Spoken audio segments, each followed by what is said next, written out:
Bismillahirrahmanirrahim. Assalamualaikum warahmatullahi wabarakatuh. Apa kabarnya pemirsa TVmu dimanapun Anda berada? Senang sekali saya Rizky Nurul Ilmi kembali hadir menyapa Anda dalam program catatan akhir pekan TVmu yang setiap pekannya kita membahas dinamika keumatan dan kebangsaan dan juga dunia, tentunya dalam perspektif Persyarikatan Muhammadiyah bersama ayahanda kita Bapak Profesor Dr. Dadang Kahmad MSI, Ketua Pimpinan Pusat Muhammadiyah. Dan pemirsa, pada kesempatan kali ini kita akan membahas mengenai solidaritas Muhammadiyah untuk Palestina. Seperti yang kita ketahui juga beberapa hari terakhir hingga kini Israel menyerang Palestina dengan segala kekuatan militernya. Dan konflik antara Israel dan dengan Palestina ini ternyata sudah terjadi selama 106 tahun. Dan pemirsa tentunya juga banyak sekali pemberitaan bahwa puluhan juta warga Palestina menderita dan juga tewas termasuk anak-anak. Dan tentunya juga Muhammadiyah melihat ini tidak diam begitu ya. Dan untuk membahasnya lebih lanjut lagi, kita langsung saja sapa ayahanda kita yang sudah hadir secara virtual. Assalamualaikum warahmatullahi wabarakatuh. Waalaikumsalam warahmatullahi wabarakatuh. Pak Prof, untuk pekan ini bagaimana kabarnya? Alhamdulillah yang baik. Alhamdulillah, semoga sehat-sehat selalu ya Pak Prof kita semuanya. Pak Prof, terkait tema pada kesempatan kali ini, solidaritas Muhammadiyah untuk Palestina. Seperti yang kita ketahui tadi bahwa Palestina tengah dan memang terus menderita begitu ya Pak Prof, karena banyaknya ancaman dan juga kecaman, bahkan Israel juga memblokade begitu. Nah Pak Prof, terkait ini juga pimpinan pusat Muhammadiyah untuk informasi pada 11 Oktober 2023 lalu mengeluarkan pernyataan sikap tentang konflik Palestina-Israel. Nah Pak Prof, bisa dijelaskan kembali secara umum bagaimana sikap pernyataan ini? Silakan. Ya, bismillahirrahmanirrahim. Assalamualaikum warahmatullahi wabarakatuh. Para pemirsa TVmu yang dirahmati Allah, memang kita bersedih sekarang ini karena terjadi peperangan antara Israel dengan Palestina, ya, terutama dengan Palestina yang ada di Gaza, ya, bukan yang ada di Ramallah. Itu kan dimulai dengan serangan Palestina terhadap negara Israel pada tanggal 7 Oktober sebagai sebuah ekspresi untuk ingin membebaskan negara Palestina atau wilayah Palestina dari penjajahan Israel. Karena sudah 75 tahun Israel menjajah negara Palestina. Dulu kan itu semuanya adalah dari mulai ujung sana, ujung utara sampai selatan itu adalah tanah milik Palestina. Tetapi pada tempat 8 ada perjanjian Balfour namanya itu, maka orang-orang Israel diberi konsesi oleh para penjajah, terutama Inggris dan Amerika, untuk bisa menempati tempat di Palestina, terutama daerah barat, ya. Tetapi akhirnya Israel itu dengan kekuatan dan dukungan dari negara-negara barat, terutama Amerika dan Inggris, mereka mencaplok satu persatu daerah dan wilayah, termasuk wilayah Mesir di sini. Dan terjadi peperangan berkali-kali, termasuk peperangan yang terakhir adalah Yom Kippur pada tahun 70-an. Dan itu peperangan yang paling besar waktu itu antara Mesir dengan Israel. Nah, kesininya ketika terjadi perdamaian dengan Mesir dengan yang lain, Israel tetap ingin menaneksasi wilayah Palestina dengan berbagai cara, dengan berbagai provokasi, ya. Mungkin ada di antara faksi di Palestina yang memang mudah terprovokasi, ya di antaranya Hamas.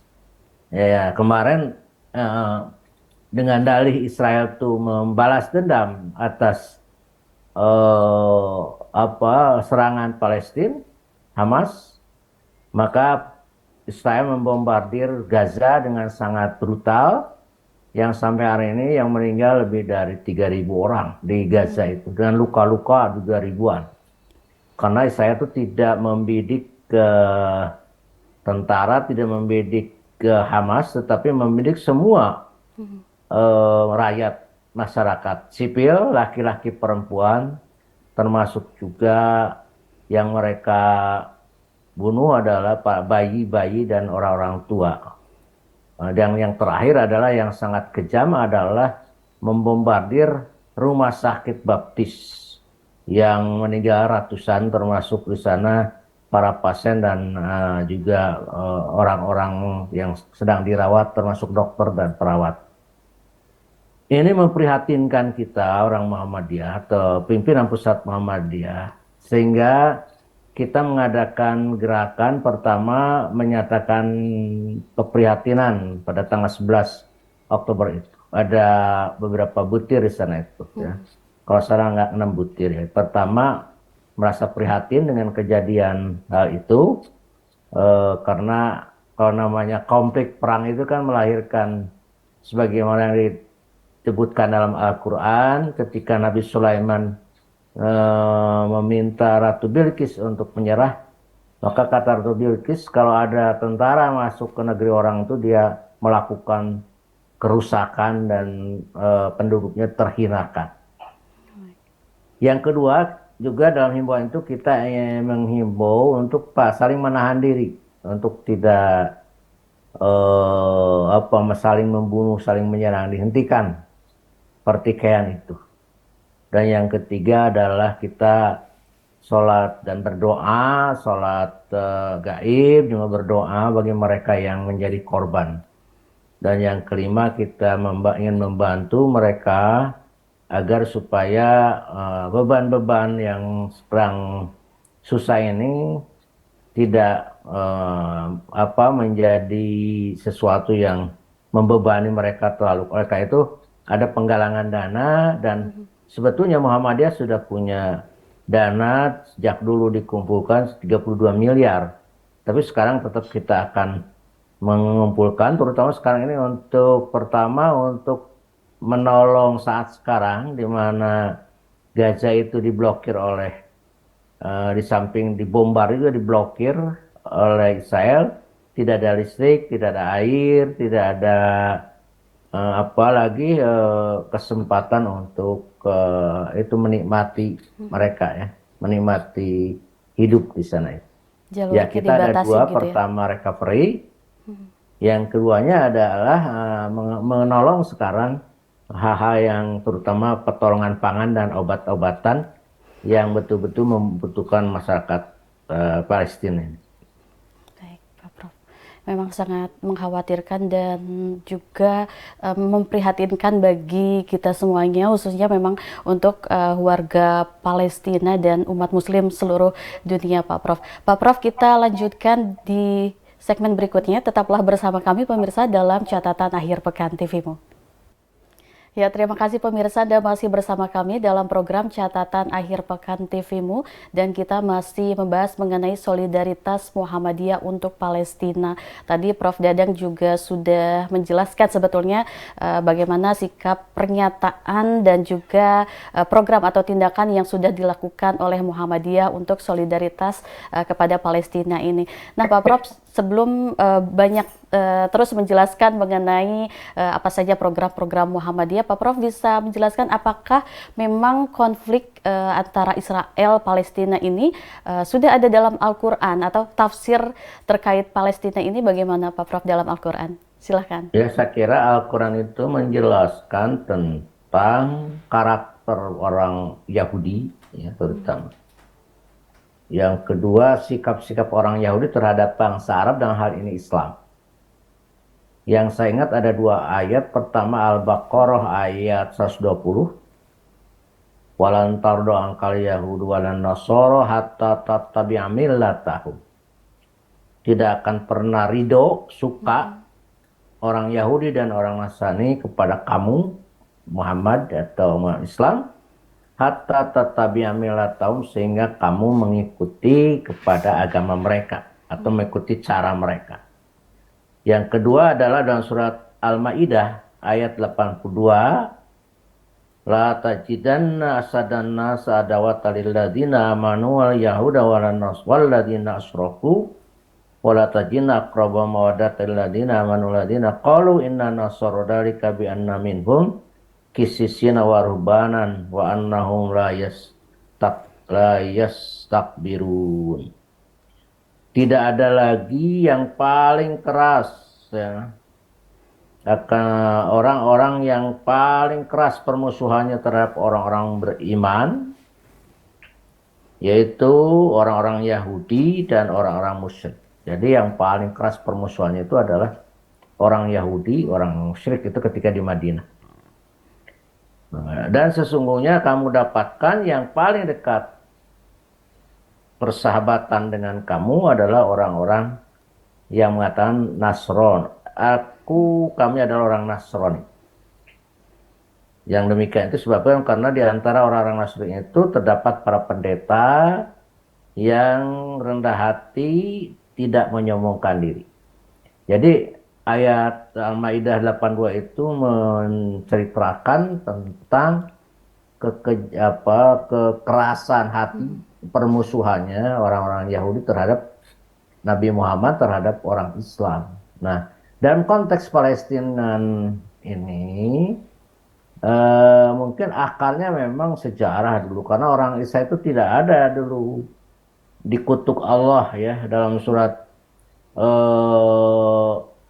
Al-Maidah itu disebutkan juga bahwa orang-orang Yahudi yang minta kepada itu, maka dia 40 tahun harus terpencar ke seluruh dunia. Nah, itu disebutkan di dalam ayat itu, ialah kamu masuklah ke Yerusalem, sehingga kamu bisa tinggal. Tapi mereka menolak karena di Yerusalem ada orang-orang yang dianggap Palestina itu sekarang. Memang permusuhannya memang banyak. Tentu juga dulu dari Palestina itu ada Goliat, ya, Jalut. Nah, dari kaum Yahudi ada Talut. Itu nabi, termasuk Nabi Daud. Dan itu bisa dikalahkan memang orang-orang Palestina. Itu memang sejarah panjang, ya, termasuk sekarang penguasaan ini merupakan bagian dari sejarah panjang. Tapi walaupun begitu, dalam negara modern itu kan tidak bisa seperti itu. Menaneksasi suatu kelompok masyarakat yang sudah established lama di sana ratusan tahun. Itu dalam undang-undang internasional itu harus menghormati orang-orang yang sudah tinggal lama di sana. Dan Yahudi hanya pengakuan saja terhadap mereka dulunya yang mempunyai warisan terhadap tanah-tanah di sekitar yang sekarang dikuasai oleh Yahudi, termasuk Palestina, Ramallah dan Gaza. Itu menurut mereka. Masya Allah. Pak Prof, lalu terkait dengan pernyataan sikap dan tindakan yang sudah dilakukan Muhammadiyah, tentunya sudah banyak. Tadi Pak Prof sedikit menyinggung bagaimana program yang sudah dilakukan oleh Muhammadiyah. Nah, boleh dijelaskan kembali Pak Prof, apa saja sih program yang sudah dilakukan dan akan terus dilakukan oleh Muhammadiyah untuk membantu sosial kemanusiaan di dunia, khususnya Palestina ini? Silakan Pak Prof. Ya, kita tidak bisa membantu secara militer karena kita bukan negara, ya. Dan kita tidak bisa mengintervensi perseteruan maupun pertikaian dan konflik di sana, ya, karena kita adalah non-government NGO. Oleh karena itu paling juga kita hanya sampai menghimbau kepada PBB, menghimbau ke negara-negara besar yang punya kekuatan hak veto di PBB, termasuk negara-negara Islam yang ada di sekitar sana, untuk bereaksi dan mengadakan usaha-usaha supaya terjadi perdamaian. Itu Muhammadiyah itu, kan Hublu dan lain sebagainya sudah selesai. Sedangkan untuk bantuan Palestina, di waktu konflik maupun tidak konflik, tetap kita membantu mereka. Bahkan kita kemarin menyediakan beasiswa bagi mahasiswa Palestina untuk bisa sekolah di Fakultas di Universitas Muhammadiyah di sini. Dan pun kita pun mendirikan sekolah di Lebanon. Orang-orang Palestina pengungsi bisa sekolah di sekolah yang didirikan oleh Muhammadiyah di Lebanon, ya. Termasuk juga kita sejak dulu mengirimkan tenaga medis maupun bantuan-bantuan makanan kepada Palestina, sehingga kemarin pun mungkin sekarang pun kita sudah siap untuk memberikan bantuan tenaga medis jika diperlukan dan sudah aman di sana. Itu mungkin. Jadi tinggal berangkat aja ya Pak Prof untuk SDM-nya begitu dari Muhammadiyah. Pak Prof, kalau dari Ortomnya sendiri, dari Muhammadiyah sendiri, apakah juga ada imbauan kepada Ortom Muhammadiyah hingga grassroots begitu Pak Prof? Ya, saya kira himbauan itu kepada seluruh warga Muhammadiyah, baik ortom maupun non-ortom, sama, bahwa marilah kita berdoa dan menjadi donatur untuk Palestina, menolong Palestina. Saya kira orang-orang yang tersadarkan, mereka tentu akan prihatin dan mereka akan di samping berdoa juga menyumbang kepada sesuai dengan kemampuannya kepada Lajismu untuk kita kirimkan bantuan ke Palestina. Baik Pak Prof, hingga saat ini masih dibuka terus ya Pak Prof untuk para donatur yang ingin membantu sosial kemanusiaan bagi Palestina melalui Lajismu Muhammadiyah. Nah Pak Prof, kita lanjutkan di segmen berikutnya. Tetaplah bersama kami pemirsa dalam catatan akhir pekan TVMu. Terima kasih pemirsa, Anda masih bersama kami dalam program Catatan Akhir Pekan TVMu dan kita masih membahas mengenai solidaritas Muhammadiyah untuk Palestina. Nah Pak Prof, tadi sudah banyak juga menjelaskan mengenai program-program yang sudah dilakukan oleh Muhammadiyah untuk Palestina.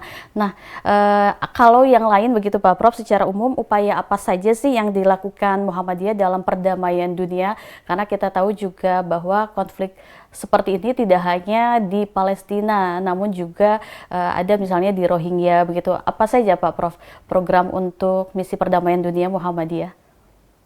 Ya, saya kira mungkin ya yang sudah dilakukan sejak dulu, umpamanya di Filipina Selatan, Thailand Selatan, terus di Birma, ya semampu kita mencari solusi secara diplomatik, ya, melalui tadi pemerintah Indonesia maupun pemerintah yang ada untuk menciptakan perdamaian di sana.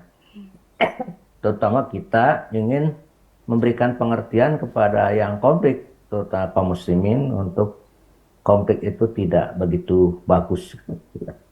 Dan juga kita memberi bantuan kepada tempat-tempat yang terancam musibah. Kemarin adanya gempa bumi di Maroko, ya kita membantu sedemikian rupa, termasuk juga banjir bandang di Libya, ya.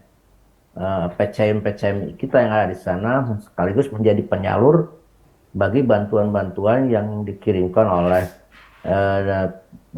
MCCC atau MDMC. bantuan lembaga bantuan musibah yang ada di Muhammadiyah, ya.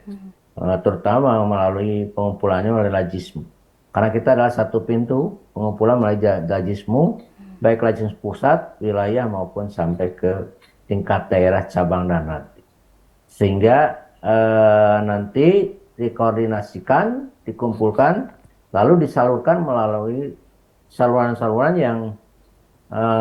yang kita percayai, ya. Kalau ada PCIM, memang ada PCIM. Kalau tidak, mungkin melalui lembaga-lembaga lain yang kita percaya untuk menyalurkan. Bahkan kita kalau perlu membuat tim relawan dikirimkan ke sana. Nah, itu semua adalah bentuk kepedulian Muhammadiyah terhadap kemanusiaan semesta ini. Jadi Muhammadiyah tidak hanya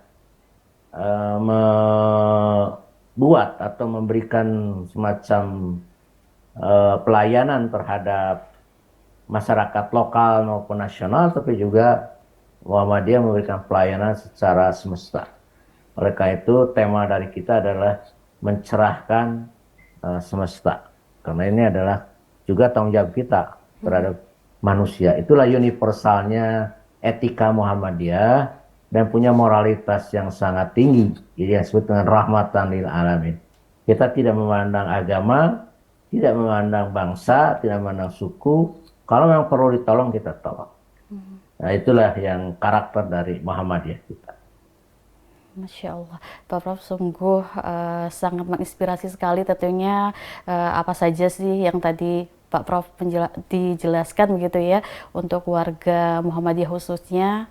Semoga terus menginspirasi dari kegiatan dan program Muhammadiyah juga untuk dunia begitu ya Pak Prof. Pak Prof, kita sudah di penghujung acara, barangkali Pak Prof bisa memberikan pesan dan harapannya kepada warga Muhammadiyah khususnya juga kepada para warga Indonesia dan juga kepada pemerintah terkait konflik ini. Silahkan Pak Prof. Ya, saya kira sesuai dengan himbauan PP Muhammadiyah. Hendaknya kita tidak terprovokasi oleh informasi-informasi yang simpang siur. Karena ternyata Israel pun membentuk tim untuk buzzer-buzzer yang membalikan fakta-fakta. Seperti halnya dulu pertama kali serangan Hamas ke Israel katanya membunuh anak kecil, memperkosa wanita. Ternyata itu dibantah oleh warga Israel sendiri yang diwawancara. Mereka sangat sopan masuk ke rumah, tidak merusak. Tetapi yang mereka cari adalah tentara maupun orang-orang yang dianggap bisa mereka itu. Yang kedua, seperti kemarin tentang pemboman rumah sakit baptis, Israel menuduh Hamas. Tapi bukti-bukti tidak begitu. Israel saja mungkin yang merudal rumah sakit itu. Sekarang sedang ada penelitian lebih lanjut karena itu merupakan satu kejahatan kemanusiaan. Dalam hal ini mungkin PBB dan lain akan turun tangan. Karena kalau mau bom rumah sakit, termasuk rumah sakit Indonesia kalau yang dibom itu. Cuma kalau rumah sakit Indonesia kan tidak menjadi heboh. Karena mungkin rumah sakit yang, tapi kalau rumah sakit baptis itu kan berhubungan dengan Kristen, berhubungan dengan masyarakat internasional. Mereka orang-orang Kristen itu kan orang-orang yang punya suara dan punya power sehingga ini menjadi heboh. Itu yang pertama, jangan. Yang kedua, pemerintah harus proaktif. Saya kira setuju kemarin ikut pertemuan OKI di Jeddah. Di antaranya juga sedang OKI membuat satu pernyataan segeranya diadakan gencatan senjata dan pemberhentian perang antara Hamas dengan Israel ini karena merugikan semua pihak. Dan yang ketiga, mungkin kita kepada pemerintah juga menghimbau untuk terus proaktif ya, melalui lobby-lobby internasional, lobby diplomatik untuk supaya Israel itu tidak melanjutkan lagi ofensif darat karena ini akan menjadi sebuah bentuk aneksasi baru, yaitu perluasan. Kalau menurut saya ini ada hubungannya dengan pidato Netanyahu di PBB yang memperlihatkan peta Israel Raya yang tidak menyertakan setitik pun ada di sana negara Palestina. Jadi semuanya berwarna biru dan itu adalah disebut sebagai negara Israel Raya. Dan sekarang kesempatan mereka untuk mengosongkan Gaza dan itu mungkin yang akan mereka duduki selanjutnya dan menjadi bagian dari negara Palestina. Ini jangan negara Israel. Itu jangan sampai terjadi. Maka di sini peran pemerintah harus lebih kuat lagi karena kita sejak dulu adalah pendukung utama dan setia terhadap Palestina. Masya Allah. Terima kasih Pak Prof atas pencerahan dan penjelasannya. Tentu kita juga sama-sama berharap agar konflik ini segera selesai, menemukan solusi yang terbaik agar tidak terjadi terus-menerus peperangan ini dan tentunya juga kita terus diberikan ketulusan untuk saling membantu antar umat beragama begitu, dan juga terus bisa begitu ya membantu untuk menginspirasi kepada seluruh umat dan bangsa. Sekali lagi Pak Prof, terima kasih atas penjelasannya, dan juga kepada para pemirsa terima kasih selalu menyaksikan catatan akhir pekan TVMU setiap pekannya setiap pekannya Sabtu dan Ahad. Terima kasih. Wassalamualaikum warahmatullahi wabarakatuh. Waalaikumsalam warahmatullahi wabarakatuh.